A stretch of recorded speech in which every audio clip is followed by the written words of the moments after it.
Hello बच्चों, welcome to Sanjeev Giri classes and welcome to pre age to account series. बेटा ये जो हमारी सीरीज चल रही है जिसमें हम आपके बेसिक्स 11th के स्ट्रॉन्ग करेंगे और आपकी नींव इतनी मजबूत कर देंगे, आपके फंडामेंटल इतने मजबूत कर देंगे ताकि आपको 12th में कोई परेशानी ना हो। अभी जो बेटा ये चल रहा है ये आपका एक चैप्टर फर्स्ट चल रहा है, इंट्रोडक्शन टू अकाउंटिंग, जिसके एक लेक्चर हो गया, ये दूसरा लेक्चर है। आज ये चैप्टर खत्म हो जाएगा। थ्योरी के चैप्टर से तो थोड़ा अच्छे से आपको पढ़ना पड़ेगा, पॉइंट्स में आपको समझा दूंगा। कोई नया बच्चा है तो आपको बता दो, जो भी मैं बोर्ड में पढ़ाता हूँ इसका पीडीएफ, जैसे ये नोट्स है थ्योरी के, तो कहाँ मिलेगा आपको? तो ये हमारे टेलीग्राम चैनल में मिलेगा। तो डिस्क्रिप्शन में लिंक है, अगर अभी तक आपने टेलीग्राम चैनल को सब्सक्राइब नहीं करा है तो जाके पहले सब्सक्राइब कर दो ताकि आपको ये सब नोट्स वहां से मिल सके। चलिए फिर देरी ना करते हुए स्टार्ट करते हैं। आज का टॉपिक है role of accounting in business. Accounting का बिजनेस में क्या रोल है? तो देखो, हम अकाउंटिंग करते कोई रोल है तभी तो सबसे पहला रोल क्या है कि सिस्टमैटिक रिकॉर्ड मेंटेन हो। अकाउंटिंग बनाने का जो प्राइमरी रोल है वो क्या है? सबसे मोस्ट इंपॉर्टेंट कि हमारे बिजनेस का सिस्टमैटिक प्रॉपर ढंग से रिकॉर्ड मेंटेन हो ताकि हम अपने बिजनेस का प्रॉफिट लॉस पोजीशन ये सब पता चल सके। फाइनेंशियल इंफॉर्मेशन प्रोवाइड कर सके स्टेक होल्डर को, जो भी स्टेक होल्डर है मतलब ऑनर है उसको। बजट बना सके, बजट होता है फ्यूचर के लिए कि आगे आगे क्या करना है, उस हिसाब से बजट प्लानिंग करते हैं हम, तो बजट बना सके, ये भी हमारे अकाउंटिंग का रोल होता है। अगला है एविडेंस इन कोर्ट। कोई पंगा हो गया कोर्ट में, दिखाना है एविडेंस के तौर पे, सबूत के तौर पे, तो एविडेंस इन कोर्ट का भी काम करता है। और अदर जैसे टैक्स लायबिलिटीज को सेटल करना है, तो इन सब चीजों में अकाउंटिंग का ये रोल है बिजनेस में। क्लियर बात है? चलिए अगला है प्रोसेस। देखो इससे आपको बहुत अच्छे से क्लियर हो जाएगा। हमने पढ़ा था अकाउंटिंग की डेफिनेशन, आइडेंटिफिकेशन हो गया, फिर मेजरमेंट हो गया, उसके बाद अगला बढ़ता है रिकॉर्डिंग। तो बेटा रिकॉर्डिंग में ये सब पढ़ना है जिसमें से आपने सिर्फ जनरल पढ़ा है, cash book, purchase book, sales book, purchase return, ये दो सेल्स रिटर्न, ये दो बुक तो पढ़नी नहीं है, BR bills paper, journal proper. तो ये सब आप पढ़ोगे रिकॉर्डिंग के अंदर, जिसमें आपने सिर्फ जनरल पढ़ा है। फिर रिकॉर्ड करने के बाद अगला वर्ड होता है क्लासीफाइंग। तो क्लासीफाइंग में आप बेटा पढ़ोगे लेजर अकाउंटिंग करना। थ्योरी सुन लोगे आप, लेजर पढ़ा है तो लेजर बनाएंगे कैसे वो देखेंगे। उसका अगला वर्ड होता है समराइजिंग। तो समराइजिंग में आप क्या करोगे? Trial balance, trading, PNL, balance sheet, ये सब बनाना सीखोगे। उसके बाद उसको एनालाइज एंड इंटरप्रेट करोगे और फिर यूजर्स को कम्युनिकेट कर दोगे। यही पूरा अकाउंटिंग का प्रोसेस है। मतलब अगर आपको अकाउंटिंग की डेफिनेशन याद है तो डेफिनेशन से ही आपका प्रोसेस बना है, डेफिनेशन से ही आपका आइडेंटिफिकेशन, क्या कहते हैं, कैरेक्टर स्केच बना है, फीचर्स बना है, प्रोसेस बना है, सब उसी से। क्लियर ना बात? चलिए ये पिक्चर याद रखना। अगला है ब्रांचेस ऑफ अकाउंटिंग। अकाउंटिंग की कौन कौन सी ब्रांचेस है? देखो 3 तरह की अकाउंटिंग है। अगर आप अपनी बुक को देखोगे तो आपकी बुक पे लिखा होगा फाइनेंशियल अकाउंटिंग, जो हम पढ़ रहे हैं वो फाइनेंशियल अकाउंटिंग। इसके अलावा 2 और होता है, कॉस्ट अकाउंटिंग और मैनेजमेंट अकाउंटिंग। समझा देता हूं, एक्सप्लेनेशन भी लिखी आगे। वैसे तो फाइनेंशियल अकाउंटिंग जो हम पढ़े, हम क्या सीख रहे हैं? किसी बिजनेस का सिस्टमैटिक रिकॉर्ड मेंटेन करना, बिजनेस का प्रॉफिट लॉस निकालना, बिजनेस की पोजीशन निकालना, यूजर्स को कम्युनिकेट कर देना accounting information, that is financial accounting. Accounting में जो पढ़ रहे हो जो डेफिनेशन वो है फाइनेंशियल। तो किसी बिजनेस का सिस्टमैटिक रिकॉर्ड मेंटेन करके प्रॉफिट लॉस निकालना, पोजीशन निकालना, that is financial accounting. Cost accounting, अगर मेरा बिजनेस है तो अगर मैं कोई प्रोडक्ट बनाता हूं तो उसको प्रोडक्ट की मैन्युफैक्चरिंग कॉस्ट भी तो निकालना होगा। तो find out manufacturing cost of any product and cost control, ये सारा काम होता है कॉस्ट अकाउंटिंग में। और मैनेजमेंट का काम होता है डिसीजन मेकिंग का। तो मैनेजमेंट अकाउंटिंग का काम क्या होता है? वो financial accounting as well as cost, दोनों ही अकाउंटिंग को एनालाइज करके, इंटरप्रेट करके और उसके हिसाब से डायनेमिक नेचर में, सिस्टमैटिक मैनर में चीजों को ऑब्जर्व करके डिसीजन मेकिंग का काम करते हैं। ठीक है ना? तो ये 3 ब्रांचेज अकाउंटिंग के, जिसमें से आप ब्रांच अकाउंटिंग में आप फाइनेंशियल अकाउंटिंग तो पढ़ी रहे हो, जिसमें हम किसी बिजनेस का फाइनेंशियल रिजल्ट निकालते हैं। कॉस्ट में कॉस्ट कंट्रोल करना और कॉस्ट निकालना, reduction and control of cost है।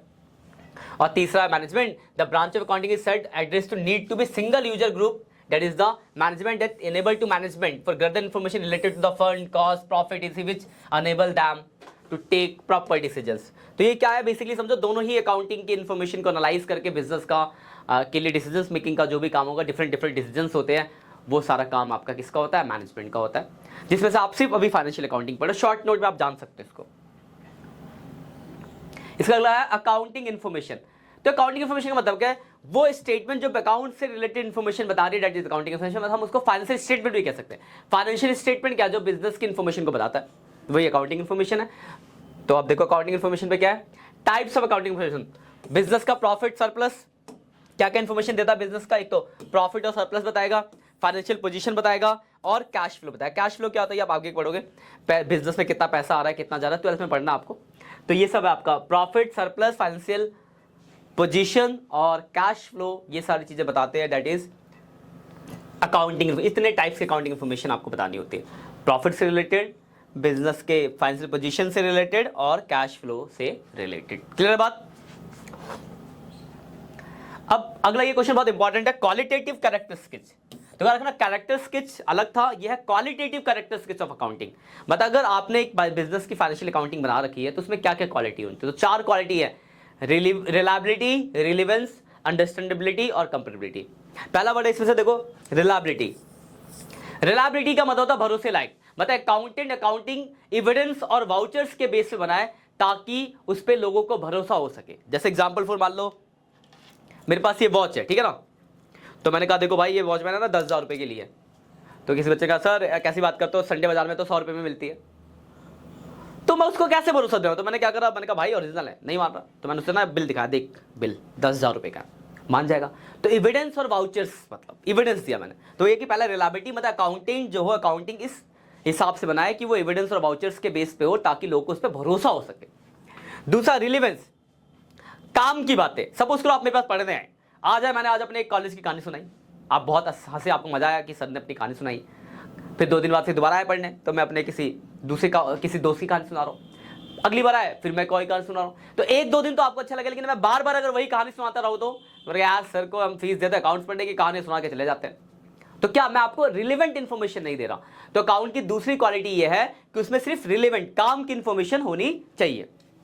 तीसरा अंडरस्टैंडेबिलिटी। अंडरस्टैंडेबिलिटी का मतलब होता है कि वो समझ में तो आए, लोगों को समझ भी तो आनी चाहिए। तो अंडरस्टैंडेबिलिटी मतलब अकाउंटेंट ने इस हिसाब से अकाउंटिंग बनाई हो कि यूजर्स को वो समझ आनी चाहिए। जैसे मैं आपको पढ़ा रहा हूं, मैं बहुत चिल्ला चिल्ला के 1 घंटे तक मेहनत करके गया, आपको कुछ समझ ही नहीं आया, क्या फायदा पढ़ाने का। तो तीसरी क्वालिटी अंडरस्टैंड होता है, इजी लैंग्वेज में हो ताकि यूजर्स को वो समझ आए। और चौथा यहाँ पे मिट गया है, यहाँ पे वर्ड है, ये फोटो लगा दी गई, ये कंपेरेबिलिटी करके वर्ड आप लिख लेना है। कंपेरेबिलिटी है, कंपेयर किया सकते। तो अकाउंटिंग के हिसाब से बनाया कि वो इजीली कंपेयर किया जा सके, चाहे खुद से चाहे किसी दूसरे से। इसमें 2 वर्ड आते हैं, मैं लिख देता हूँ, यहाँ पे होगा कहीं थोड़ा ना वर्ड हट गया है, यहाँ लिखता हूँ, यहाँ लिखता हूँ। एक होता है इंटर, एक होता है intra, TRA। Inter firm comparison का मतलब होता है जब मैं खुद को किसी दूसरी ऑर्गेनाइजेशन से कंपेयर करता हूं, और intra INTRA intra firm comparison का मतलब होता है जब मैं खुद को अपने पास, मतलब खुद को खुद से ही कंपेयर करता हूं। तो ये 4 क्वालिटी होगी, रिलायबिलिटी, रिलेवेंस, अंडरस्टैंडेबिलिटी और कंपेरेबिलिटी। ये 4 क्वालिटेटिव कैरेक्टरिस्टिक्स है। ध्यान रखना, कैरेक्टरिस्टिक्स पूछेगा तो पिछला क्वेश्चन था identification, measurement, recording, classifying, summarising. लेकिन अगर आपसे ये पूछेगा क्या कहते हैं क्वालिटेटिव कैरेक्टरिस्टिक्स, तो आप 4 बताओगे, रिलायबिलिटी, रिलेवेंस, अंडरस्टैंडेबिलिटी और कंपेरेबिलिटी। याद रखना इन पॉइंट को, ठीक है ना। चलिए अगला यूजर्स ऑफ अकाउंटिंग। देखो 2 तरह के यूजर्स होते हैं, एक एक्सटर्नल एक इंटरनल। इंटरनल से एम्प्लॉय अब हट चुका है, एम्प्लॉय अब एक्सटर्नल के अंदर आ गया। तो इंटरनल मतलब जो बिजनेस के, देखो बहुत सारे वर्ड आ रहे होंगे, यूजर्स। तो यूजर जो अकाउंटिंग इन्फॉर्मेशन को यूज करता है। तो इंटरनल में 2 है, एक तो ऑनर है। आप बोलोगे कि ऑनर कैसे अकाउंटिंग इन्फॉर्मेशन करेगा, भाई ऑनर को जानना है ना बिजनेस को कितना प्रॉफिट लॉस हुआ, बिजनेस की क्या पोजीशन है, तो उसके लिए वो अकाउंटिंग इन्फॉर्मेशन यूज करता है। मैनेजमेंट फॉर डिसीजंस मेकिंग के लिए इन्फॉर्मेशन यूज करता है। एक्सटर्नल में आते हैं बैंक या क्रेडिटर, बैंक या फाइनेंशियल इंस्टीट्यूशंस। देखो बैंक और फाइनेंशियल इंस्टीट्यूशंस होते हैं जो आपको लोन देते हैं। तो अगर बैंक आपको लोन देगा तो आपकी शक्ल देख के तो लोन नहीं देगा, वो आपकी बिजनेस की पोजीशन, बिजनेस की शक्ल देखेगा ना। तो बिजनेस जब लोन प्रोवाइड करता है टाइम, वो आपकी फाइनेंशियल स्टेटमेंट को यूज करता है। क्रेडिटर जो है वो आपको उधार में गुड सप्लाई करता है, तो अगर वो आपको उधार गुड सप्लाई करेगा तो वो ये चेक करेगा ना कि कल को बंदा वापस कर नहीं पाएगा, नहीं कर पाएगा, तो क्या देखेगा आपकी बिजनेस का प्रॉफिट लॉस क्या, आपकी सेल क्या है, तो कैसे पता चलेगा, फाइनेंशियल स्टेटमेंट से। अगला है investors and potential investors. Investors का मतलब जिन्होंने आपके कंपनी में पैसा लगा रखा है, और पोटेंशियल इन्वेस्टर्स जो पैसा लगाना चाहते हैं।